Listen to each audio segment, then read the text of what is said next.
கண்டக்டராக இருந்தேங்க. அதனால தான் நம்ம மைத்துனர் வந்துட்டு ரஜினி மாதிரி என்ன ஒப்பிட்டு போயிட்டுருக்காரு. அது நம்ம கையில் இல்லை, இறைவன் கையில், உங்கள் கையில் தான் இருக்குது. நான் ஒரு எழுத்தாளன், கவிஞன். நான் வந்துட்டு முதல்ல வந்துட்டு இந்த சினிமாவுக்காக அலைஞ்சது கொஞ்சம் நஞ்சம் அல்ல. அதாவது வந்துட்டு நிறைய பேர் வந்துட்டு சினிமாவில் நுழைஞ்ச பின்னாடி கஷ்டப்பட்டிருப்பாங்க.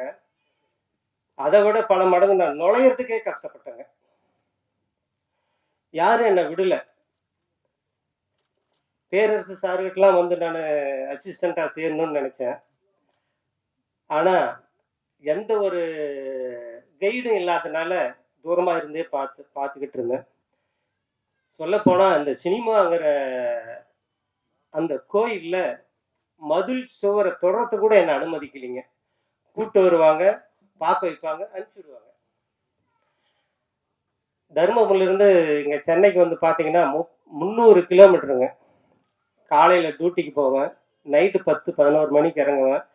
அதே களைப்போட பஸ் ஏறி திரும்ப சென்னைக்கு வந்துட்டு அடுத்த நாள் பகல் பூரா அலையுவேன். ஒரு 4-5 மணி ஆகிப்போச்சுன்னா அங்கே எனக்கு பக்குன்னு இருக்கும். ஏன்னா அடுத்த நாள் நான் டியூட்டிக்கு போய் ஆகணும். அப்படி போனேன். இன்னொரு பக்கம் ஃபேமிலியை நான் மெயின்டெனன்ஸ் பண்ணணும். இதுக்காக நான் ஃபேமிலியும் விட்டுற முடியாது, ஃபேமிலிக்காக இதையும் என்னால் விட முடியல. ரெண்டுமே வந்துட்டு பேலன்ஸ் பண்ணி போயிட்டு இருந்தேன். ஒரு காலகட்டத்தில் எவ்வளவோ அலைஞ்சி பார்த்தேன், செஞ்சேன். சரி என்ன பண்ணுறதுன்ட்டு எனக்கு வந்து இந்த எழுத்துக்கள்லாம் வரும். அதுவும் வந்துட்டு இந்த கலைத்துறையினுடைய தாகத்தினால தான் எழுத்து வந்தது. அதாவது அந்த எழுத்து மூலமாக தமிழை நான் வாழ வைக்கல, தமிழ் தான் என்னை வாழ வச்சிருக்கு.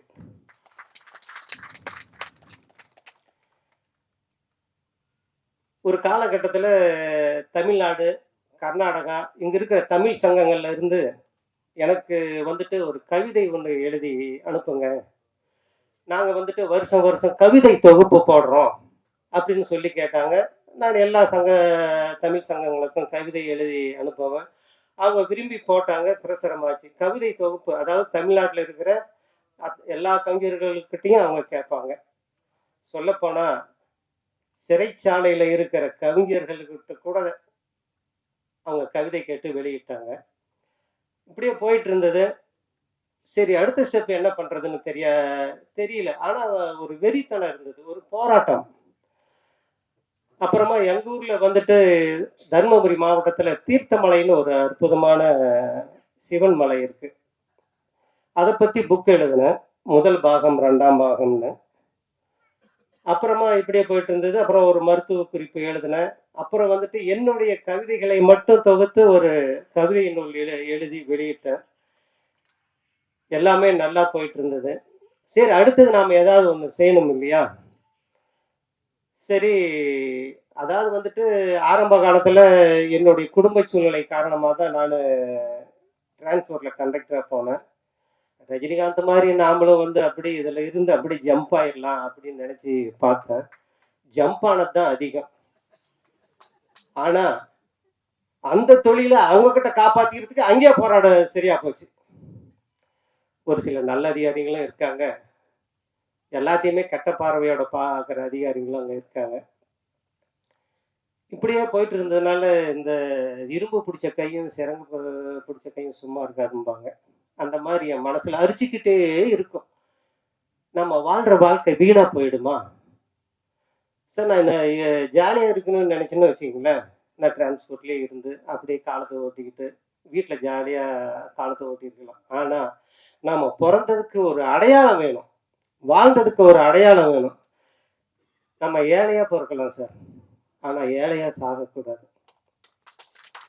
பணக்காரனாக தான் மரணிக்கணும். அதுக்கு நம்மளுடைய உழைப்பு, முயற்சி, ஆண்டவனுடைய அருள் எல்லாம் சேரணும். இப்படி இருக்கிற பட்சத்தில் தான் நானே இடையில சார் இந்த சினிமா உலகத்துக்காக என் குடும்பத்தை இழக்க வேண்டிய சூழ்நிலையெல்லாம் வந்தது. இது வரைக்கும் யாருடைய மனசும் நோவர மாதிரி நான் நடந்துக்கல. நிறைய ஏமாந்துருக்கேன். இன்னும் மனசார நான் யாரையுமே ஏமாத்தலை சார்.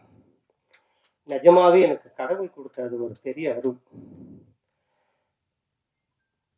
ஒரு காலகட்டத்தில் இது சும்மா அரிச்சுக்கிட்டே இருந்தது. டிரான்ஸ்போர்ட்டில் பார்த்தீங்கன்னா கண்ட்ராக்டர் தொழில் வந்துட்டு ரொம்ப அற்புதமான தொழில் சார். மக்களுக்கு சேவை செய்கிற தொழில். ஆனால் உலகத்தில் அதை விட மோசமான தொழிலும் கிடையாது. வீட்டில் புருஷன் பொண்டாட்டிக்கு சண்டைனா கூட சண்டை வந்தால் கூட கண்ட்ராக்டர்கிட்ட தான் சார் சண்டைக்கு வருவாங்க. ஆம்பளைங்களாகட்டும் பொம்பளைங்களாகட்டும் அத்தனை பேரும் சமாளிக்கணும். குடிக்கார நண்பர்கள் வருவாங்க, அவங்கள சமாளிக்கணும். ஆனால் உலகத்திலேயே எந்த துறையிலும் கிடைக்காத அனுபவங்கள் அந்த கண்ட்ராக்டர் தொழிலில் கிடைச்சிது. அதுவெல்லாம் எனக்கு இந்த எழுத்துத்துறைக்கு, இந்த சினிமா துறைக்கு ரொம்ப லாபகரமாக இருந்தது. சரி, இப்படியே போயிட்டு இருந்தது. அதிகாரிகளுடைய தொல்லை தாங்க முடியல. ஒரு பக்கம் மனசு இப்படி அரிச்சுக்கிட்டு இருந்தது. வாழ்க்கையில சார் ஒவ்வொரு நாளும் கடந்துகிட்டே இருக்கு. நான் எல்லாருக்குமே சொல்றேன் சார், ஒவ்வொரு நாளும் போய்கிட்டே இருக்கு. ஒவ்வொரு நாளும் நம்ம வாழ்க்கையில ஆயுள்ல ஒவ்வொரு நாளும் குறைஞ்சிக்கிட்டே வருது சார். ஒவ்வொரு நொடியும் குறைஞ்சிட்டு வருது. அந்த வாழும் காலங்களில் நாம் ஏதாவது சாதிக்கணும். எனக்கு தெரிஞ்ச தொழில் இதுதான் சார், எழுத்து, சினிமா.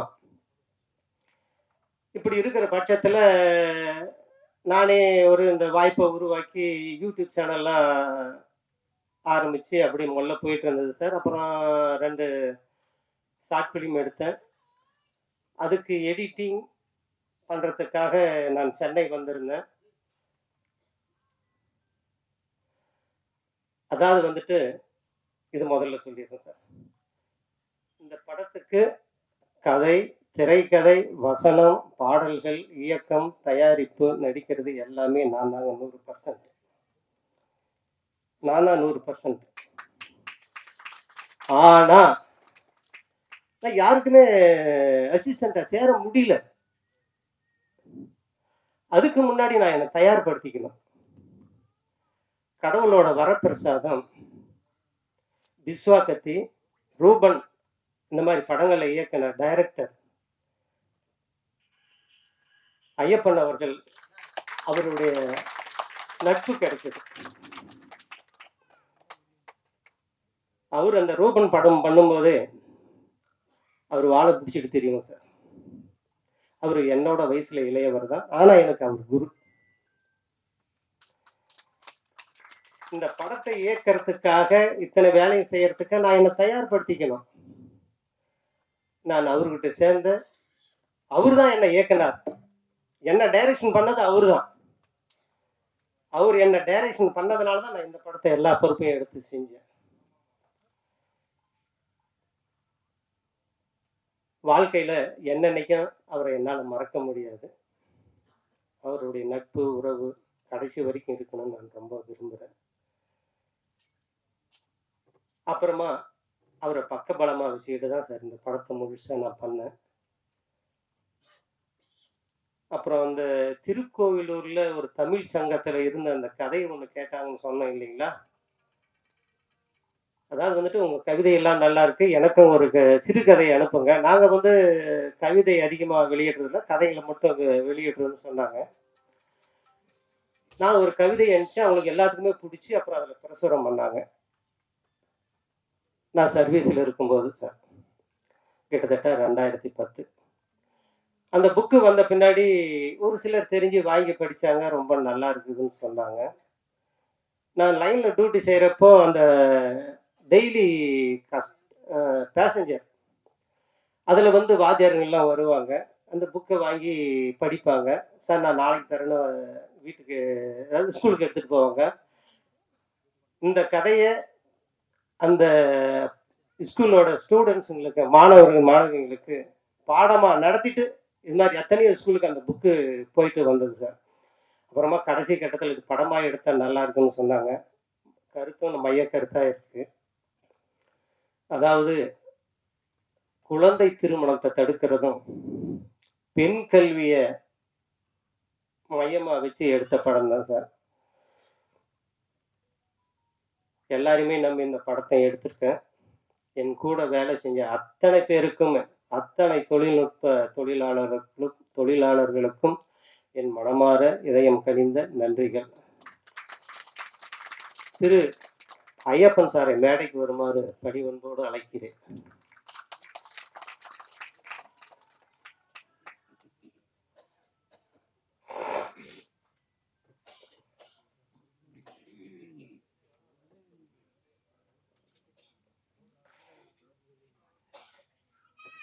படம் துணிஞ்சு பண்ணிட்டேன் சார். அவர் தான் எனக்கு பக்கபலமாக இருந்து பண்ணார். அடுத்தடுத்து உங்களுடைய அன்பு ஆதரவோடு பண்ணலான்னு இருக்கேன். இன்னும் மற்றவங்களாம் பேசணும் சார்.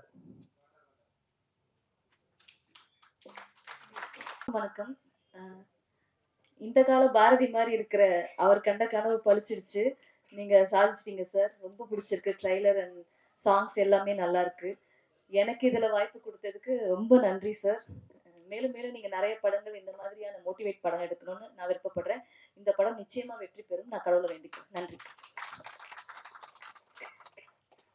வணக்கம். மேடையில் வீட்டிருப்போருக்கும் எதிர்த்தாப்புல வந்திருக்க அனைத்து கலைஞர்களுக்கும் முக்கியமா ஊடகங்கள் அனைவருக்கும் சிறந்தாழ்ந்த வணக்கங்கள். ஐஏஎஸ் கண்ணம்மா, ஐஏஎஸ்ன்றது எல்லாருடைய கனவு. ஆனா அந்த ஐஏஎஸ் எட்டி பிடிக்கிறதுக்கு ஒவ்வொருத்தரும் எவ்வளவு போராடுறாங்க அப்படின்றது இதுல ரொம்ப அடித்தரப்பட்ட ஒரு கூலி தொழில் பண்ணக்கூடிய ஒரு பொண்ணு. அந்த குடும்பத்துல இருந்து வந்து அந்த பொண்ணு எவ்வளவு கஷ்டப்பட்டு அந்த முன்னுக்கு வரா அப்படின்றதுக்கும், அதுக்கு ஊன்றுகோலா சுடர் விளக்கா இருந்தாலும் ஒரு தூண்டுகோல் வேணும் இல்லையா? சோ அந்த மாதிரி ஒருத்தர் தூண்டுகோலா இருந்தா அந்த பொண்ணால ஜெயிக்க முடியும், ஜாதிக்க முடியும் அப்படின்றத நம்ம ப்ரொடியூசர் அவர்கள் ரொம்ப அழகா இந்த படத்தை கொண்டு வந்திருக்காரு. நாங்க ஒரு சின்ன கேரக்டர் அதுல பண்ணியிருக்கோம். ஸோ பார்க்கும்போது ரொம்ப எளிமையா சாதாரணமா எடுத்துருந்தாங்க. ஆனா அந்த படம் அவங்க கொண்டு வரும்போது பாத்தீங்கன்னா வேற லெவல்ல இருந்தது. டப்பிங்ல பார்த்தா இன்னும் பிரம்மாண்டமா இருந்தது. ஏதோ சின்ன படம்ன்றாங்க. நீங்க திரையில வந்து பாருங்க, இது வேற லெவல் படங்க, சின்ன படமே கிடையாது. இது மிகப்பெரிய வெற்றி அடையும். அந்த நம்பிக்கை எனக்கு நல்லாவே இருக்கு. நீங்களும் வந்து பார்த்து நீங்க அந்த ஆதரவு கொடுத்து இந்த படத்தை மேன்மேலும் வெற்றி அடைய செய்ய வேண்டும். ப்ரொடியூசர் அவர்கள் நிறைய கதை வச்சிருக்காரு. இந்த மாதிரி நிறைய படங்கள் எடுத்து எங்களை போற நிறைய கலைஞர்களை வாழ வைப்பாரு. அந்த நம்பிக்கை எனக்கு இருக்கு. ரொம்ப நன்றி. டைரக்டர் சாருக்கும் ப்ரொடியூசர் சாருக்கும் நன்றியை தெரிவித்துக் கொள்கிறேன். அனைவரும் வந்து தியேட்டரில் படம் பார்க்க வேண்டி மனமார்ந்து வேண்டிக் கொள்கிறேன். நன்றி. தேங்க்யூ. ஃபர்ஸ்ட் சாரி எல்லாத்துக்கும் லேட்டாக வந்ததுக்காக. என்னன்னா நம்ம படம் வந்துருச்சு, அடுத்து மேலே மேலே படம் வரணும் இல்லையா? ஆனால் நான் கண்டிப்பாக வராமல் இருக்க போகிறதில்ல, எப்படியும் வந்துடுவேன். ஆனால் அடுத்த படம் வரணும்ல, அதுக்கு லேட் ஆகிடுச்சு. ஸோ என்னோட ப்ரொடியூசர், அதாவது என்னோட மாமா, அப்புறம் என்னோட டைரக்டர், ஃபர்ஸ்ட் நன்றி. இந்த டீம் எல்லாருக்குமே ஃபர்ஸ்ட் நன்றி. ஏன்னா ரொம்ப சின்ன டீம் வச்சு பெரிய படம் பண்ணியிருக்கோம். அந்த சின்ன டீம்ல ஒருத்தர் ஒழுங்கா வேலை பார்க்கல அப்படின்னாலுமே, சரியா வேலைக்கு வரல, சரியா வேலை பார்க்கல டெய்லியும் அப்படின்னாலுமே இந்த படம் யாராலையுமே எடுக்க முடிஞ்சிருக்காது. ஸோ எல்லாருக்குமே ஃபர்ஸ்ட் தேங்க்யூ. டெக்னீஷியன்ஸாக இருக்கட்டும், எங்கள் டைரக்டராக இருக்கட்டும், எங்கள் ப்ரொடியூசராக இருக்கட்டும், ரொம்ப நன்றி. கண்டிப்பாக படம் பாருங்க, எல்லாருக்கும் பிடிக்கும்னு நம்புகிறேன். So thank you. நம்ம எல்லாரும் எழுதுறோம். சாரி, நடத்துனர்லேருந்து இயக்குனர் ஆகியிருக்காரு. இந்த இந்த போடுவாங்க, நம்பிக்கைக்கு வர அதை தான் போடணும். ஆக்சுவலாக நம்ம எல்லாரும் 2 சொல்லி போட்டுக்கிட்டு இருக்கோம். ஏன் அப்படின்னா, ஒருத்தரை ஆளுமை செய்து ஒரு படைப்பை வெளியில் கொண்டு வரவங்க இயக்குனர். ஒரு பஸ்ஸையே நடத்தி அந்த வழித்தடத்தில் கொண்டு போய் சேர்க்கிறது நடத்துனர். அதனால தான் அந்த கொடுப்பாங்க. அது அவ்வளோ வேல்யூபிளான அந்த வேல்யூபிளான 2 நாளில் நீங்கள் வந்திருக்கீங்க சார். அதனால் அது மிகச்சிறந்த ஒரு பயணமாக தான் இருக்குது. வாழ்த்துக்கள். முதல் படமாக நீங்கள் முன் வந்திருக்கு. இன்னொன்று, என்னோட தம்பி விஜய், அவருக்கும் நான் குரு இல்லை, தம்பி தான். என்னோட தம்பி தான். யாருக்கும் குருவும் இல்லை, சிஷ்யனும் இல்லை. நம்மளாக கற்றுக்கிறது தான். முதல்ல கற்றுக்க முயற்சி பண்ணணும், அவ்வளோதான். கற்றுக்கிட்டு அடுத்த போல் கார்டு எடுத்தோடனே நிறைய பேர் காணாமல் போயிடறாங்க பிஆர்ஓவில். அடுத்த படம் பண்ணணும், ஒரு படமாவது பண்ணணும், அதுதான் முக்கியம். கார்டு எடுத்து முக்கியம் இல்லை, படம் பண்ணுங்க. படம் பண்ணாமல் கார்டு எடுக்க போகிறோம் அப்படின்னு முக்கிட்டு நிற்காதீங்க. அதில் ஒரு பிரயோஜனமும் கிடையாது. இன்னொன்று, விஜய் பின்னாடி நிறைய பேசுவாங்க. அதாவது இங்கே காசிப் இல்லாத இடமே கிடையாது. உன்னை பற்றி குறைவாக பேசுவாங்க, உன்னை பற்றி தவறாக பேசுவாங்க. ஆனால் ஒன்றே ஒன்று பண்ணு, நல்லதுக்கு காதை திறந்து வை, கெட்டதுக்கு காதை மூடி வை. இந்த ரெண்டையும் செஞ்சுட்டோன்னா எப்படியாவது ஒரு காலத்தில் நம்ம அடித்து புரண்டு முன்னேறி ஒரு நம்ம நினைக்கிற ஒரு இடத்துக்கு ஓடி வந்துடலாம். ஆனால் இந்த ரெண்டுக்கும் நீ செவி கொடுத்துட்டேன்னா வீழ்ச்சி அங்கேருந்து தான் ஆரம்பிக்கும். எனக்கு பின்னாடி நிறைய பேர் பேசுகிறாங்கன்னு எனக்கு தெரியும். ஆனால் அவங்க என்கிட்ட பேசலைல்ல, என் முன்னாடி பேசியிருந்தா அந்த குறை என்னன்னு எனக்கு தெரிஞ்சிருக்கும். ஒருவேளை நான் அதை நிவர்த்தி பண்ணி இருந்திருக்கலாம். அதனால தயவு செய்து பின்னாடி பேசுகிறவங்கள கொஞ்சம் குறைச்சி வைங்க, தள்ளி வைங்க, ஒதுக்கி வைங்க. அவங்க தான் நம்மளுடைய வாழ்க்கையின் மிகப்பெரிய ஆபத்து. அது இல்லாமல் நமக்கு நேரடியாக பேசுகிற மனிதர்களை அழகாக கூட்டிக்கிட்டு போனீங்கன்னா நம்ம நடத்துனர் மாதிரி பயணம் சிறப்பாக இருக்கும், நல்ல பயணமாக அமையும்.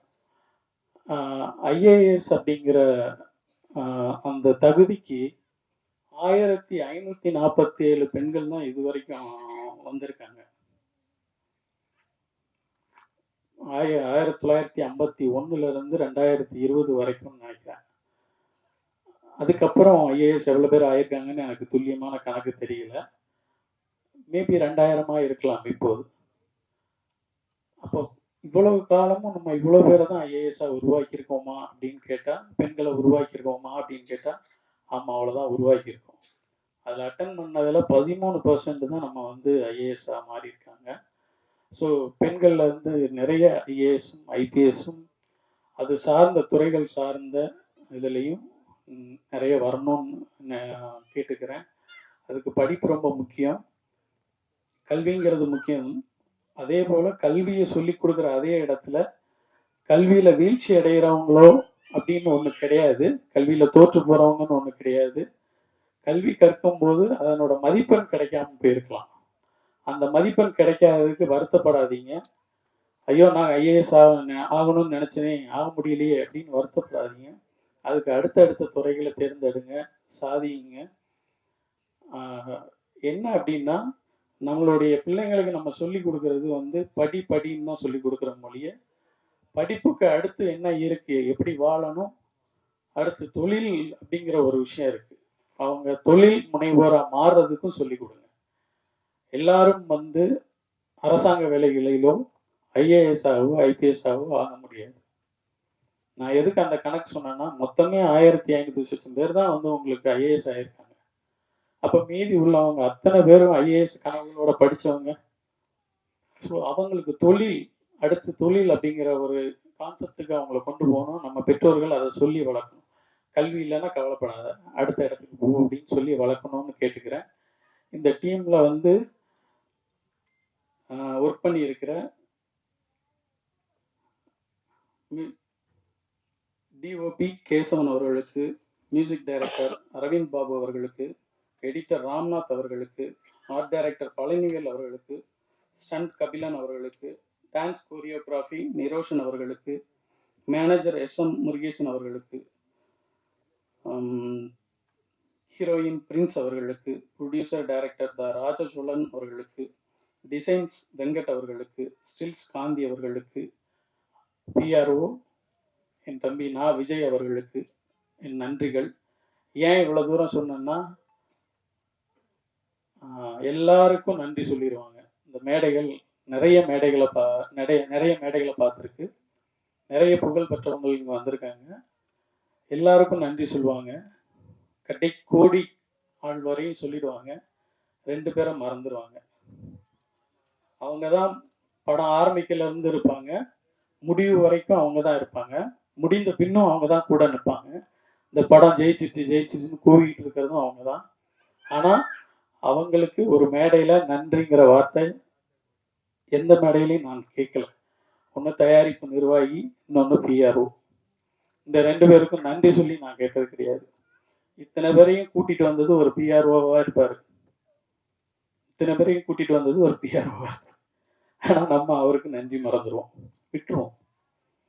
அதனால் இந்த மேடையில் நான் கேட்டுக்கிறது என்னன்னா, தயாரிப்பாளர்களே உங்களுடைய கடைசி வரையும் நிற்கக்கூடிய அந்த பிஆர்ஓக்கு நன்றி சொல்லுங்கள். அந்த ஒரு நன்றி மட்டும் போதும். அவன் ஒன்றும் உங்ககிட்ட கோடி கோடியாக சம்பாதிச்சு பெரிய ஆளாக போகிறதில்ல. அந்த நன்றி இருந்தால் போதும். நன்றி கொண்டாருக்கு முயவுண்டாம், முயவில்லை செய் நன்றி கொன்ற மகருக்கு. நன்றி. மாதிரி அஃப்கோர்ஸ் ஜான் சார் எப்போவுமே நமக்கு தெரியும், எல்லாம் புது புது டேலண்ட்ஸை வந்து ப்ரமோட் பண்ணுவாங்க. நானே நிறைய வாட்டி வந்து பார்த்துருக்கேன். அவங்களோட ஸ்டூடெண்ட்ஸ், அவங்க அசிஸ்டன்ட்ஸ் வந்து பயங்கரமாக வந்து இப்போது கலக்கிட்டு இருக்காங்க இண்டஸ்ட்ரியில். இந்த படத்தில் வந்து நம்ம ராஜேஷ் சோழன் சார் வந்து ரொம்ப பிரமாதமாக 3 விஷயம் வந்து பேசியிருக்காங்க. கல்வி பற்றி ரொம்ப இம்பார்ட்டண்ட்டாக பேசியிருக்காங்க. ட்ரக்ஸ், இப்போ இருக்கிற யங் ஜென்ரேஷனோட மைண்ட் வந்து எப்படி கரெக்ட் பண்ணுறாங்க ட்ரக் வச்சுட்டு. அண்ட் 3வது விஷயம் வந்து உமனை எம்பவர் பண்ணுறதுக்காக அவங்க பண்ணியிருக்காங்க. இப்போது நம்மளோட நாடே வந்து ரொம்ப பவர்ஃபுல் ஆக்குறதுக்காக உமன் வந்து எவ்வளோ இம்பார்ட்டன்ட்னு நமக்கு தெரியும். ஆனால் விமன் எஜுகேஷன் பற்றி பேச போனோன்னா இன்னமும் வந்து இந்தியாவில் பார்த்தீங்கன்னா ஒன்லி ப்ரைமரி எஜுகேஷன் வரைக்கும் சில ஸ்டேட்ஸில் நீங்கள் பார்த்தீங்கன்னா even secondary education like primary education up to 5th standard, secondary education up to 10th standard வரைக்கும் இருக்குது. ஆனால் அவங்க எல்லாருக்குமே தெரிஞ்ச ஒரு விஷயம் என்னென்னா, 10வது படிச்சுட்டு எந்த ஆர்கனைசேஷன் அவங்களுக்கு வந்து வேலைக்கு வைப்பாங்க. ஸோ என்னோட வேண்டுகோள் என்னன்னா, ப்ளீஸ் காலேஜ் வரைக்குமே ஃப்ரீ எஜுகேஷன் கொடுங்க. அப்போ தான் நம்மளோட உமன் வந்து இன்னமும், ஏன்னா அவங்களோட ஒரு பையன் இல்லை பொண்ணுன்னா அஃப்கோர்ஸ் பையனை தான் அவங்க படிக்க வைப்பாங்க, பொண்ணை வந்து அவங்க கல்யாணம் பண்ணி கொடுத்துடுவாங்க. ஏன்னா அந்த ஒரு இப்போ இந்தியாவில் இருக்கிற எஜுகேஷனோட செலவு அவ்வளோ அதிகமாக இருக்குது. அப்படி பண்ணிங்கன்னா இன்னும் நிறைய பெண்கள் வந்து படிக்க வருவாங்க. அண்ட் உமனோட நீங்கள் எஜுகேஷன் பார்த்தீங்கன்னா இப்போவும் அந்த பஹல்காம் அட்டாக் கூட நடந்துட்டு இருக்கிற விஷயங்கள் வந்து அந்த டெரரிசம் ஆர்கனைசேஷனில் நீங்கள் பார்த்தீங்கன்னா எல்லாம் அங்கே இருக்கிற பிகர் லீடர்ஸ் வந்து படிச்சிருப்பாங்க. ஆனால் படிக்காத பீப்புள் தான் இது போயிட்டு அஸ் அ ஹியூமன் பாமா அப்படியெல்லாம் அவங்களோட மைண்ட் கரெக்ட் பண்ணிட்டு, எஜுகேஷன் இருந்தால் அவங்க மைண்ட் செட் வந்து இப்படி மாறாது. எஜுகேஷன் இருந்ததுன்னா இன்னமும் காஷ்மீர் வந்து டெவலப் ஆகிருக்கும். ஸோ எஜுகேஷன் வந்து ரொம்ப ரொம்ப இம்பார்ட்டன்ட். இன்னமும் சில இந்தியாவில் சில இடத்துல, இன்னும் வேர்ல்டோட சில இடத்துல டெரரிஸ்ட் ஃபர்ஸ்ட் அட்டாக் பண்ணுற இடமே வந்து ஸ்கூல்ஸ் அதுதான் இருக்குது. அதோட ஒன் எக்ஸாம்பிள் வந்து மலாலா யூசுப் ஜாய், அவங்கள வந்து நான் எஜுகேஷன் எடுப்பேன்னு சொல்கிற இடத்துல போயிட்டு அவங்கள சுட்டு இருக்காங்க. அவங்கள மட்டும் எஜுகேட் பண்ணாமல் இன்னும் நிறைய லேடிஸை வந்து எஜுகேட் பண்ண ட்ரை பண்ணாங்க, அவங்கள சுட்டாங்க. ஸோ இன்னமும் வந்து அவங்களுக்கு எஜுகேஷன் வந்து ஒரு ஸ்ட்ரகிளாக இருக்குது. இப்போ இன்றைக்கி நமக்கு எஜுகேஷன் ரொம்ப சாதாரணமாக கிடைக்குது. நம்ம நினைக்கிறோம் ஓகே நான் எதுக்கு இன்றைக்கி ஸ்கூல் போகணும், இன்றைக்கி கட் அடிச்சிடலாம்.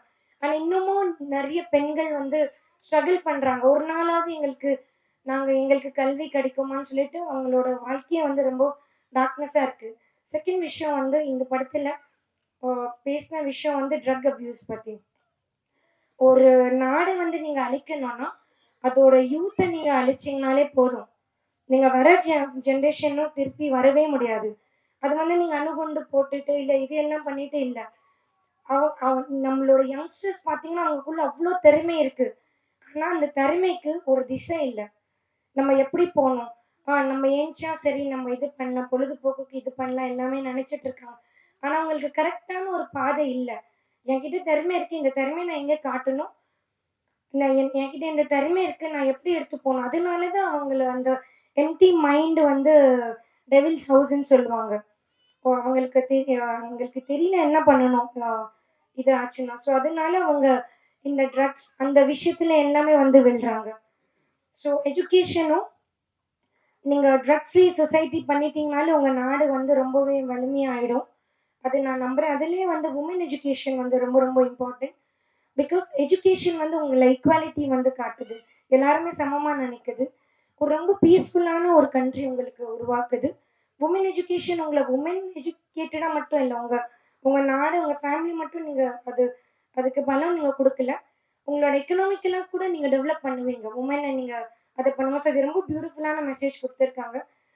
ராஜசோழன் சார் வந்து பாரதியாரும் ராஜ சோழனோட காம்பினேஷன். அவங்க பாரதி வந்து புதுமை பெண்ணு வந்து எழுதியிருக்காங்க.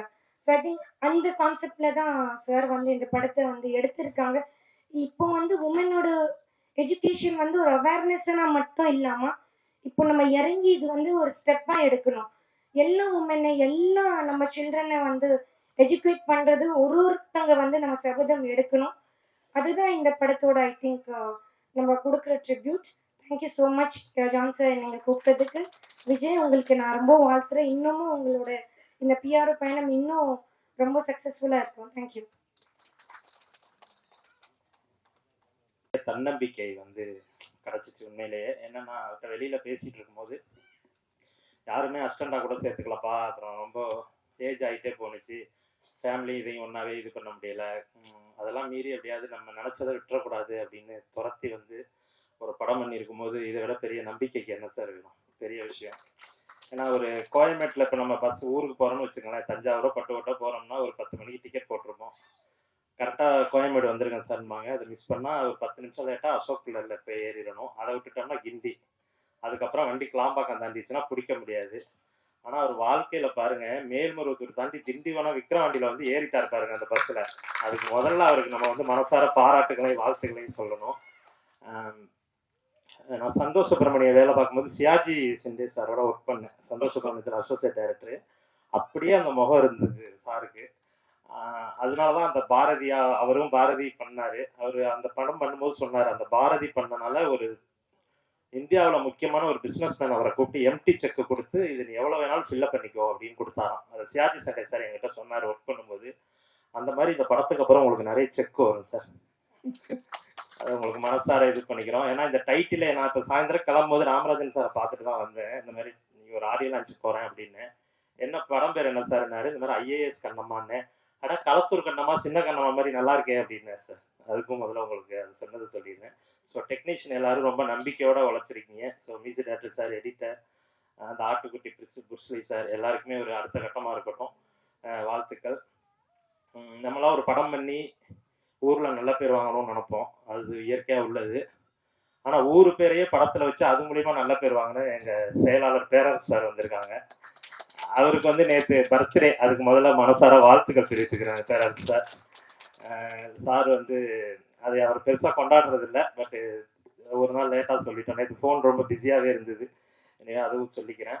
ஸோ ஜான் சார் நிறைய அட்வைஸ் கொடுத்தாங்க, விஜய்க்கு கொடுத்தாங்க, அது நான் எனக்கும் எடுத்துக்கிறேன் ஜான் சார்.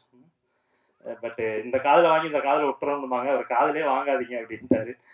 எனவே ரொம்ப நன்றி. எல்லாம் நம்பிக்கையோடு உழைச்சிருக்கோம். எல்லாருமே அடுத்த கட்டத்துக்கு போகணும்னு ஆசைப்பட்றேன். ஹீரோயின் பார்க்க பத்மபிரியா மாதிரி இருக்காங்க, அது உண்மைதான் தெரியும். அவங்க லேட்டாக வந்தோன்னே ரொம்ப சத்தமாக வந்து ஏண்டி லேட்டாக வந்தேன்னு கேட்டார். ஆக்சுவலி இண்டஸ்ட்ரியில் இப்படி யாருமே கேட்க முடியாது சார். அதுக்கெல்லாம் ஒரு பெரிய தன்னம்பிக்கை வேணும், தைரியம் வேணும். ஸோ அதுவும் உங்களோட யதார்த்தமான உழைப்புலையும் பேச்சுலையுமே கூட உண்மை தெரியுது. எனவே நல்லா இருப்போம். அந்த படம் பெரிய வெற்றி பண்ணணும்னு சொல்லி வேண்டிக்கிறேன். Thank you so much. பத்திரிகையாளர்களே, தொலைக்காட்சி தோழர்களே, இணையதள நண்பர்களே, புகைப்பட கலைஞர்களே, மேடையில் அமர்ந்துள்ள இயக்குனர் பேரரசு அவர்களே, இயக்குனர் ராகேஷ் அவர்களே, ரிஷி அவர்களே, அப்புறம் இந்த படக்குழு அனைவருக்கும் எனது இரவு நேர வணக்கத்தை தெரிவித்துக் கொள்கிறேன்.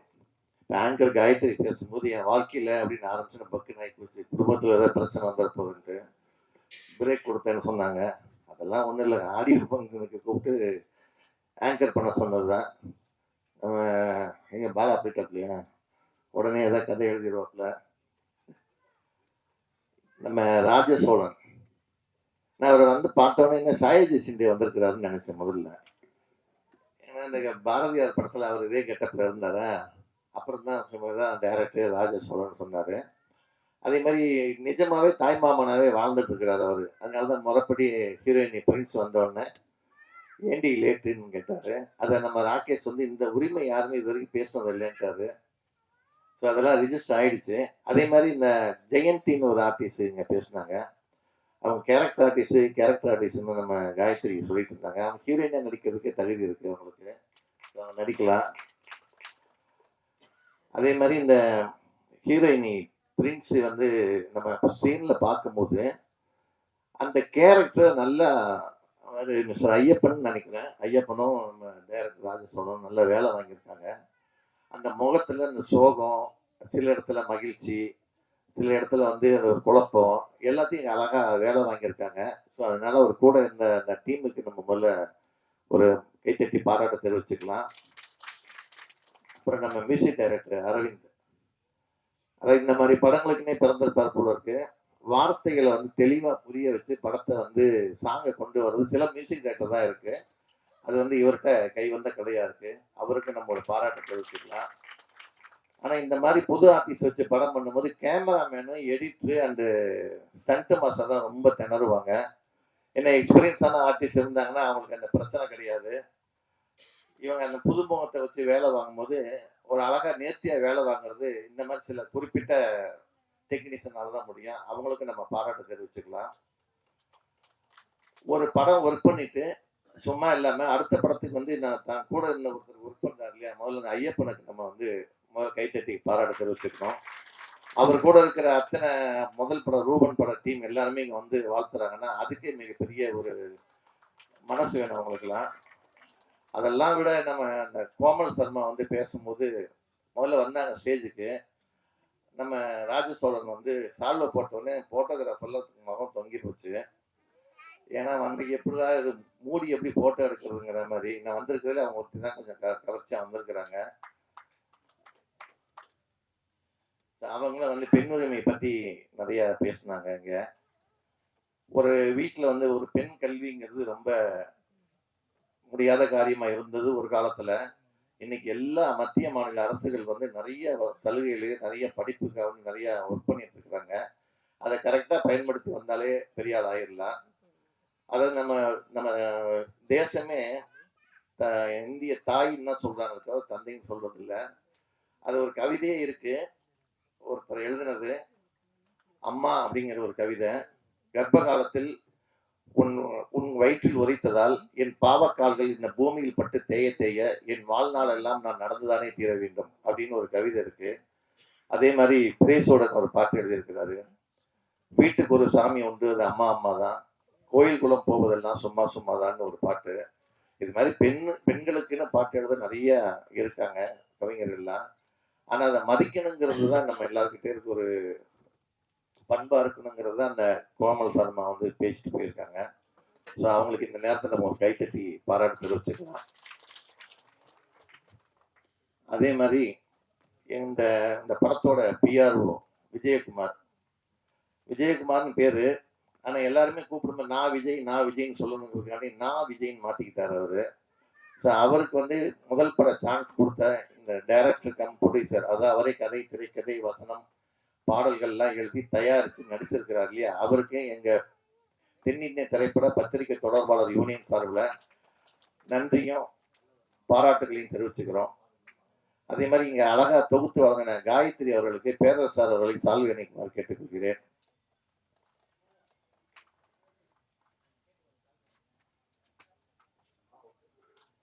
ஏன்னா நீங்க எல்லா பெண்களுக்கும் சால்வை அணிவிக்கிற பாக்கிற பேரரசாரை தான் கிடைச்சிருக்கு.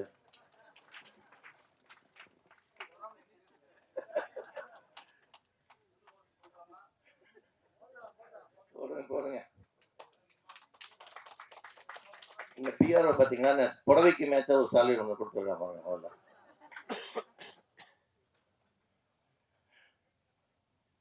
ஐஏஎஸ் கண்ணம்மா இந்த படம் வந்து இந்த மாதிரி சிறு முதலீட்டு படங்கள் வந்து மிகப்பெரிய வெற்றி அடைஞ்சாதான் அடுத்தடுத்து தயாரிப்பாளர்கள் புதுசா தயாரிப்பாளர்கள் படம் எடுக்க வருவாங்க. இன்னைக்கு நீங்க இந்த ஆடியோ ஃபங்க்ஷன்ல தயாரிப்பாளர் அழைப்பேற்று இங்க ஒரு தடவை வந்திருக்கீங்க. அதனால உங்களுக்கு வந்து இப்போ நீங்க கைத்தட்டி போறது பிரயோஜனம் இல்லை. ஆனா நீங்க தியேட்டர்ல போய் இந்த படத்தை பார்த்து தயாரிப்பாளருக்கு இந்த விமர்சனத்தை சொன்னீங்கன்னா நல்லது. எங்க பத்திரிக்காரங்கெல்லாம் வந்து சிறு முதலீட்டு படங்களை பெரிய படங்கள் ஆக்குறதுல போட்டி போட்டு வேலை செய்யறவங்க. படம் பிடிச்சிருந்ததுன்னா எங்கேயோ கொண்டு போய் உங்களை உட்கார வச்சிருவாங்க. பிடிக்கலைங்கிறது ஒன்று வந்துச்சுன்னா அதை ஒரு 3 நாள் கழிச்சு எழுதுங்க. நம்ம ஆல்ரெடி எல்லாத்தையும் வேண்டுகோளை வச்சிருக்கிறோம். ஏன்னா இந்த மாதிரி படங்கள் ஓடணும். நான் ஏற்கனவே சொன்னதுதான், வருஷத்துல 250 படம் வருது. அதுல 25 படங்கள் தான் பெரிய படங்கள், 225 படங்கள் வந்து சிறு முதலீட்டு படங்கள் தான். அதில் ஏதாவது ஒரு படம் கிளிக் ஆகுது, அடுத்த வருஷம் 224 பேர் மறுபடியும் படம் எடுக்கிறாங்க. ஸோ இந்த 224 படத்தில் அட்லீஸ்ட் ஒரு 100 படமாவது ஒரு ஓடினா தான் அடுத்து வரவங்களுக்கு ஒரு இண்டஸ்ட்ரிங்கிறது தெரிய வரும். ஸோ இந்த படத்தை ஓட வைக்க வேண்டியது உங்ககிட்ட தான் இருக்குது. இன்னும் ஒரு வாரத்தில் படம் ரிலீஸ்ன்னு சொல்கிறாங்க. இந்த படத்தை கொஞ்சம் பார்த்து நல்லபடியாக கொஞ்சம் விமர்சனத்தை கொஞ்சம் நல்லா எழுதி இந்த படத்தோட வெற்றியில தான் இந்த பிஆரோட வாழ்க்கையே இருக்குது. அதையும் மைண்டில் வச்சுக்கோங்க.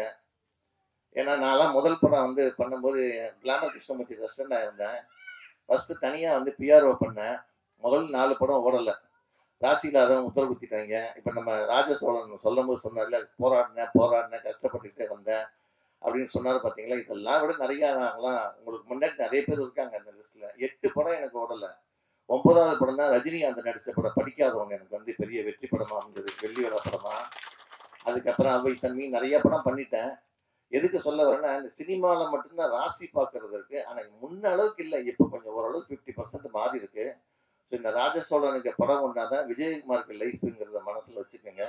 அதனால் விஜயகுமார் ஊராக போய் ஒரு தேட்டருக்கு ஒரு 100 டிக்கெட்டு வாங்கி எல்லாத்தையும் படம் பார்க்க வைக்கணும். அந்த வேலையும் விஜயகுமார் செஞ்சால் நல்லது. அதே மாதிரி ஏன்னா இப்பயும் அவருக்கு ரசிகர் மன்றம் அதிகமாக இருக்குது. ஸோ ராஜசோழன் அவர்களுக்கு எங்கள் பிஆர்ஓ யூனியன் செயலாளர் ஜான் அவர்கள் வந்து சால்வை அணிக்குமாறு கேட்டுக்கொள்கிறேன். பிஆர்ஓக்கள் எல்லாம் அனைவரும் மேடைக்கு வருமாறு கேட்டுக்கொள்கிறேன். ஏன்னா ஒரு பிஆர்ஓக்கு ஒரு சான்ஸ் கொடுத்துருக்கிறாரு. கொஞ்சம் வாங்க எல்லாரும் வாங்க, டக்குன்னு வாங்க, எல்லாருமே வாங்க. ஆரம்பம் எல்லாமே ஒவ்வொருத்தராக பேர் சொல்லவில்லை. பிஆர்ஓங்கிற அத்தனை பேர் மேடைக்கு வாங்க. விஜயின் அன்பு வணக்கங்கள்.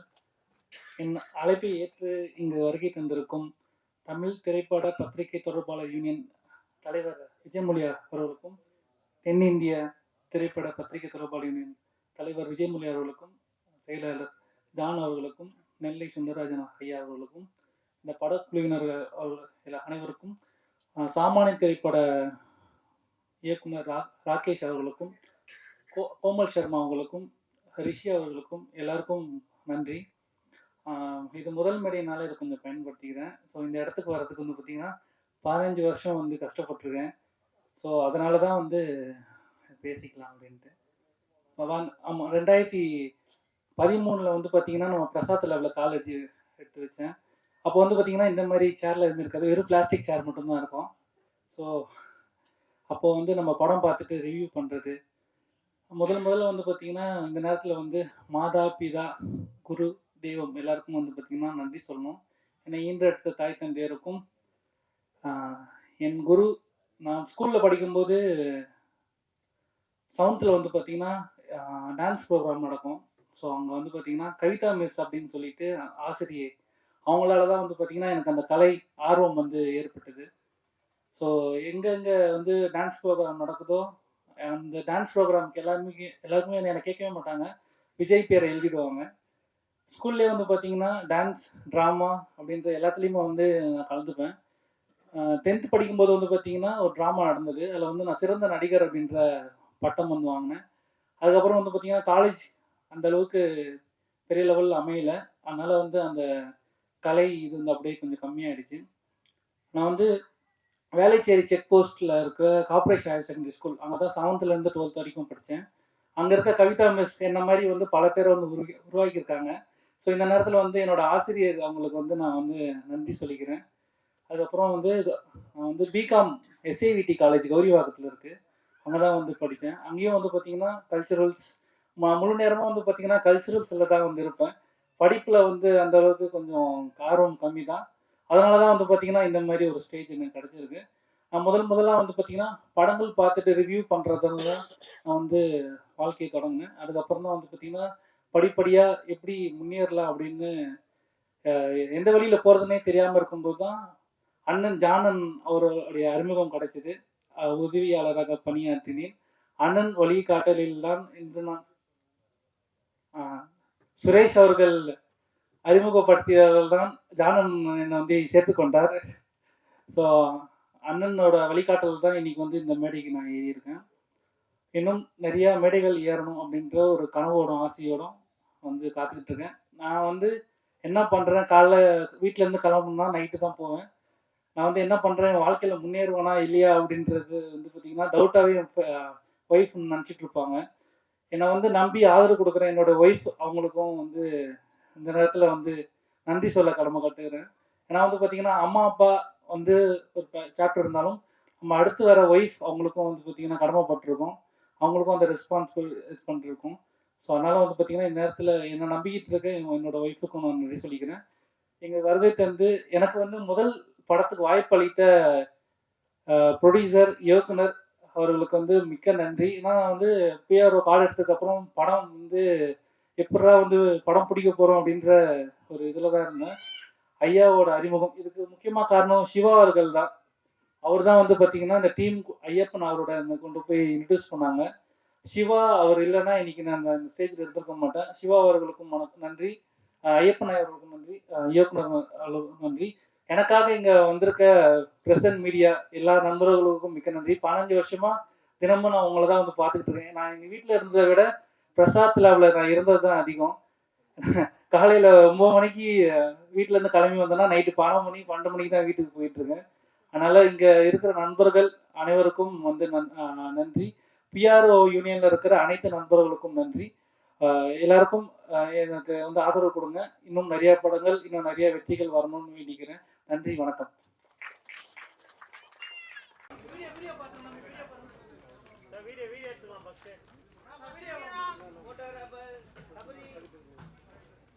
வீடியோ